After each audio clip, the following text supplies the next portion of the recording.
Welcome to the Beyond the Physical podcast, where we ask one simple question: how is movement transforming people's lives? Whether you're involved in physical education, sport, or physical activity, this is the podcast for you to delve deeper into the real life stories of how movement is being used as a force for good. This is Beyond the Physical.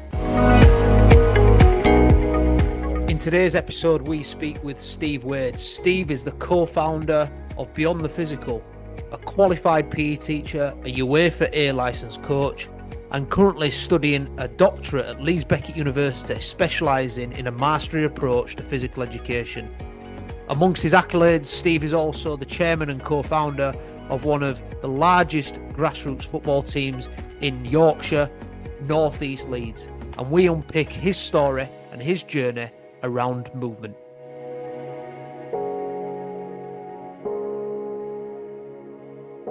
So we're better placed to start this podcast series than with our co-founder, Steve Waide, who's joined us for this first ever Beyond the Physical podcast.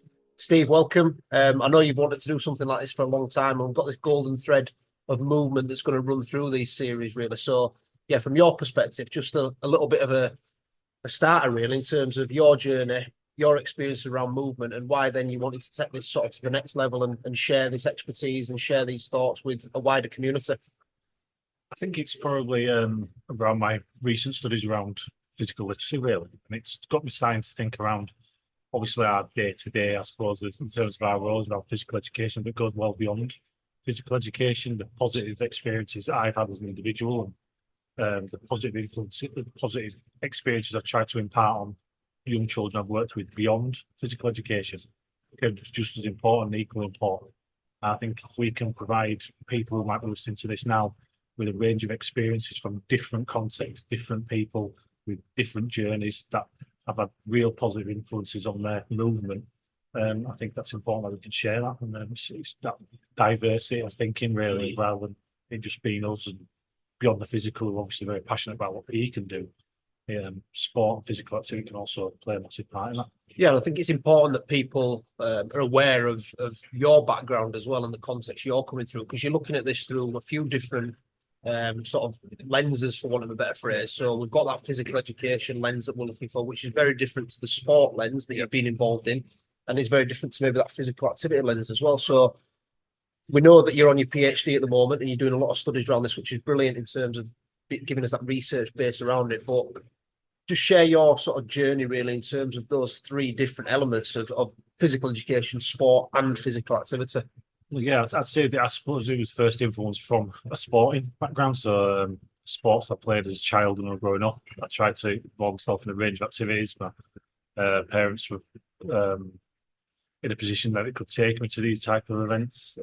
So I played a bit of tennis, basketball, football, and that obviously sparked my engagement in movement, which led into my career. And I suppose my career has gone down the physical education route, although still try to keep my toe in with coaching, obviously, but it's gone down the physical education side. However, it is them reflections that you've talked about there that started getting me thinking around, well, I've been coaching football in particular since I was 16 years old, and having conversations with children who you coached 20 years ago, and the impact that had in their lives, and the fact that they're still playing for a team or still involved in sport and physical activity, that was a positive influence on them. And sometimes I've been really guilty of this, of overlooking that influence. So mine, and as with many other people who are listening to this and I'll resonate with them, journey started through sport and went into the physical education side. I'm obviously incredibly passionate about that. We are very passionate about what we do and the impact it has on young people's lives. But that was initially obviously informed by sport, and I suppose now as I'm older and I can't play sport anymore, it's influenced on physical activity and the fact that I'll decide to go for a long walk, or walk with a dog, or go cycling. Yeah, and I suppose everything we say around physical education, when we talk with teachers, is that's what we're trying to do. I just want to dig a bit deeper into this, though. So why is this so important to you as a co-founder of an organisation that we are, propelling this idea and trying to unify a community really around the importance of movement? I mean, let's dig a little bit deeper into that for you. What's your purpose around that? why is this element of movement so important for everybody, really? Well, I think it goes back to the end point around what I said there, the fact that I might choose to go cycling or go for a long walk with a dog.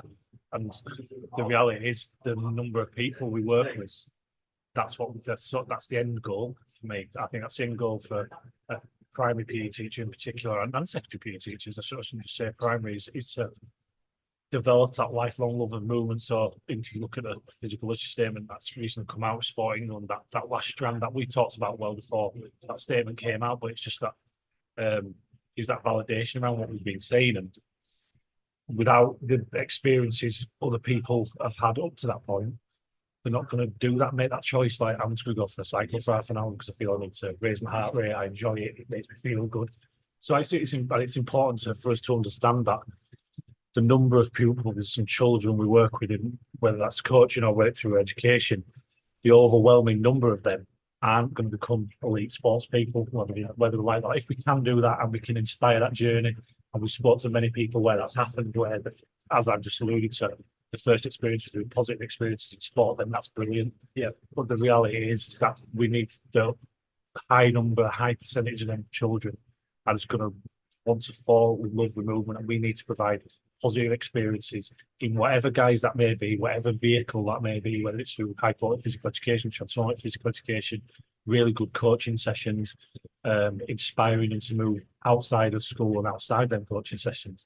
And that's the route we need to go down. Without that first element, I suppose, when we talk around our move, solve, connect, without that move bit and that physical element being really, really, really well delivered in terms of positive experiences, then we're going to struggle to do that. So I think it's important to expose, and the point of this is to expose people to as many different ideas as to how we can do that. Yeah. So beyond physical by name, beyond physical by nature, just describe a little bit and just bring it to life a little bit more for those people that might have heard move, solve, connect for the first time. Yeah. But might be familiar with something like the four corner model or head, heart, hands approach. Just give us a little bit more insight, and for coaches, teachers, professionals, listening to this, what that means to you and why you've been so passionate about pursuing this route and setting up an organization that the name is on the tin, beyond the physical. Just give us a little bit more insight into that. Well, I suppose first of all, it's that holistic approach to physical education, and certainly in sports. So you alluded to the four corner model. When we're in all the coaching we do, with always considering them four corners around the physical, psychological, social, technical factors or tactical factors. But we didn't beyond the physical. We use the move, solve, connect, just to ensure that the physical isn't the be all and end all, isn't the sole focus of the lesson, because I think we all know this. I'm not even preaching to convert. I think everybody knows byproducts that come alongside movement, the psychological benefits, the social benefits, that are just natural byproducts. Just on that though, something that Marissa McKay, so we had a guest on from New Zealand recently, didn't we, on one of our courses, and Marissa talks about this thing around osmosis or explicit teaching, deliberate teaching or coaching. So do you feel that from your own experience, have you put enough emphasis deliberately on those byproducts? And do you see a deliberate approach that generally, from when you're observing coaches, part of maybe your B license tutor work, maybe it's part of work beyond the physical, maybe your own coaching? What would you take from Marissa's thing there around? Are we teaching that through? Does it happen accidentally through osmosis, or have we got enough deliberate practice? Do you, check and challenge that? Where are you at with that? Well, I suppose it's important to highlight at this stage, based on that question, that I nearly used the word guilty. It wasn't guilty, but when I was first trained as a teacher, that's how I did it. There was no lights shone on any other element other than the physical objective of that lesson. That's how I was taught to teach, and that's how I taught. Within the bubble and hustle and bustle of particularly my teaching at that time, quite less so on coaching actually, which I'll come to in a second, but in the teaching side of it, it was very much, can you do a drop shot? Can you do a layup? And if you can, you can. If you can't, we're just going to go through it. And I tried to limit to 200 kids. So I've seen both sides of it. It's not something like we've just sat down and said, you know what, we should go down this approach. And then the reflection on that was that was potentially letting down a lot of children, and disengaging them from movement and putting them off movement to the point that they didn't want to be involved in physical activity at all. So that's what inspired me to go down this approach. Obviously, holistic development wasn't anything new, but it was something that I wasn't shining a light on. And to answer your actual question around are we being explicit enough about it, it's something that we've certainly considered recently, isn't it, around our own delivery. Called learning all the time is that, particularly based on what Marissa said, of really shining a light. Like today, we are working on this element of this psychological element or this social element, making the pupils aware of it and telling them how we're going to develop it, rather than it just be, and I suppose that's what I said, everybody knows the byproducts. Yeah. And sometimes because we feel everybody knows it, the children will know it as well. Yeah. So if you're a coach or teacher listening to this and you're putting a program together for a foundation phase in a football environment, or you're a tennis coach and you're putting a program together, a long-term plan, periodization, you're putting a program together in terms of a primary curriculum or a secondary curriculum, what would be what would be your message at this point then for those people that are listening to this to take that truly holistic approach around that design of a program or curriculum? Well, you've got to think of your outcomes, haven't you, first and foremost? And if your outcome is to develop people who are physically and technically proficient, then you would maybe go down the physical route. However, I don't think that is anyone's end goal. And when you reflect on that, you think, well, even if they were technically proficient and they're physically able to do the skills that you developed over the year, have they got everything else they would need, the rest of the arsenal they would require to be successful?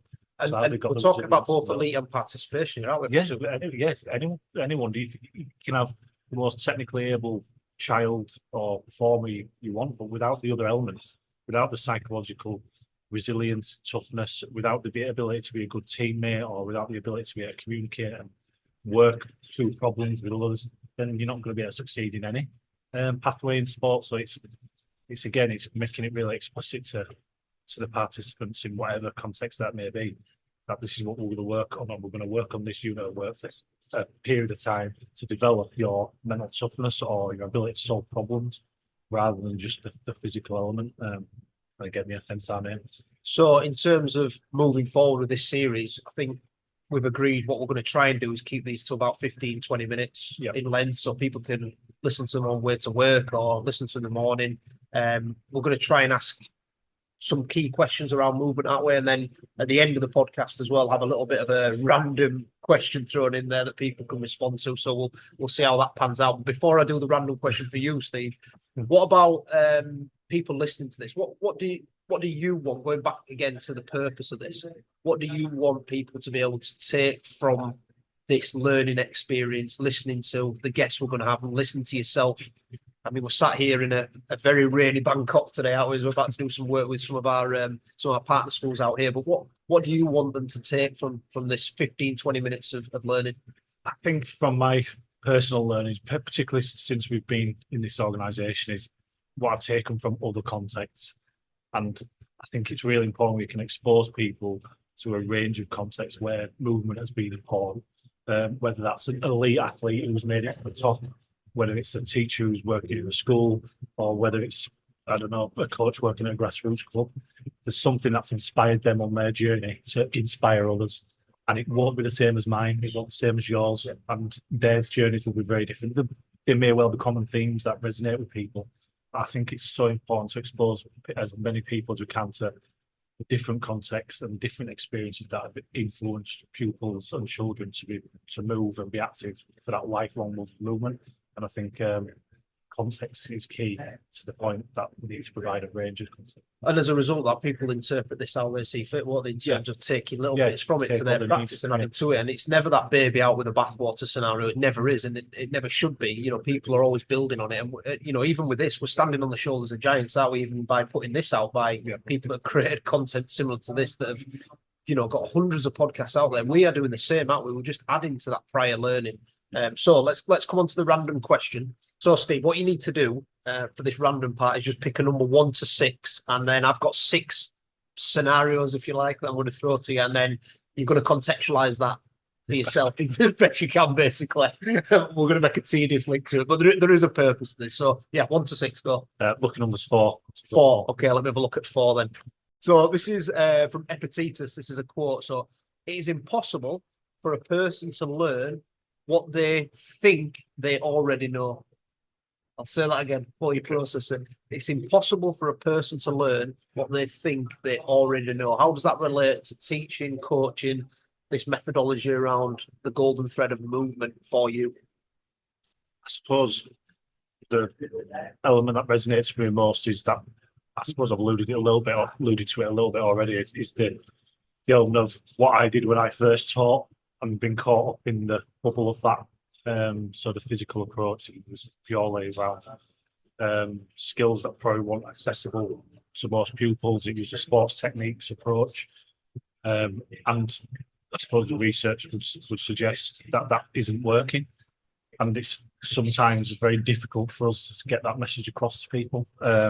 Not necessarily to get it across, but for people to understand it, because they are so busy in whatever context that is, and you're so used to how you deliver and how you feel works, and it takes a lot to stand back and reflect on that. So I'll just pick you up on that piece though about reflection there. So I think we just need to maybe shine a light on that bit. So your own experience here. Yeah. Has there been points where you haven't had that reflection enough? So then you've been caught in this bubble, if you like, really, in terms of not being able to step outside that. It's the best way to describe it, is to be caught in a bubble. Because certainly particularly when you're head of a department and you've got all the other pressures around the non-teaching elements, or you're working with SLT, I certainly spent very little to none, very little to zero, should I say, time reflecting on what did that work for the children. I suppose the first time I started to reflect on it was when we joined the FA's PE unit, really, because it was a step out of that bubble. Yeah. And that's really the experiences we had, and being able to go into so many schools across the country and organisations across the country and see good, bad, and different practice. That was when I really started thinking, well, I'm not sure what we've been doing is working here. So it's that element of providing opportunities for people to reflect. I know we do that on some of our courses, for example, like from level 5, we're always building in them windows of reflection to try challenge thinking. And I think that's really important. And I suppose that's a really good way of summing it up, is that going back to the quote, I can't remember word for word what it is, but the only way to get out of that bubble is to challenge people.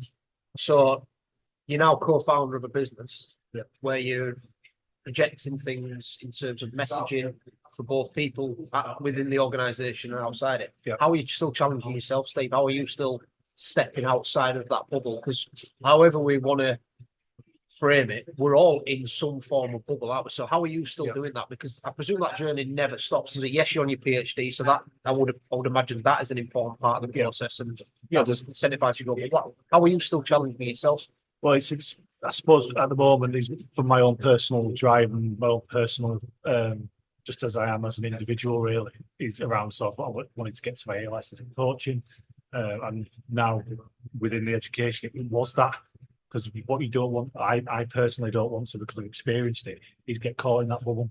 I want people to be challenging me and our approach, and I found that on the doctorate that's happened, and it's got, because I'm so emotionally invested in it and passionate about it. Yeah, that can sometimes be blinding, which again goes back to the quote. It can blind you into thinking this is the way, or this is the only way. And I'm not saying that I never have done, but I think by going down this process, particularly around the doctorate at the moment, it certainly does promote you to look at alternatives, see what is working and what isn't working within any approach. So, and I try to bring that back to the team as best as we can in terms of, I know we're saying this, but we need to consider this, and this. Yeah. So that element of constantly being able to step back and reflect and think there might be another way. There might be changes we can make. There might be changes that others can be making. But yeah, it's that constant challenge that I'm seeking, so we're not stuck within an echo chamber of people saying, yeah, that's brilliant. Yeah, that's brilliant. There'll be positive aspects of anything, but also it's that they're challenging it. I know you're quite good. You're quite good at that as well. Apart from a doctorate, having dialogue with you is a good way of doing that. But the doctorate is obviously a massive part of it. But it's just constantly being open to new ideas, innovative thinking, and how that can help improve experiences of movement for everyone. Brilliant, and really excited about where this series could go. I know you're going to play a pivotal part in it as we go along as well. We've got some really good guests lined up, so yeah, stay tuned for it. Any parting words from you as we kick off this another exciting journey for Beyond the Physical, really, in terms of the messaging? Any final sort of thoughts from you? I suppose it's that really, and that's again the perception that we're saying there's a way, and as an organisation, we're not saying there's a way. We're saying there's a way that might work for your pupils and your children in your context. There are definitely different ways of inspiring children to move, and that's the purpose of this, is to share them with as many people as we can. Brilliant. Thanks very much, Steve, and we'll speak to you soon. Thank you.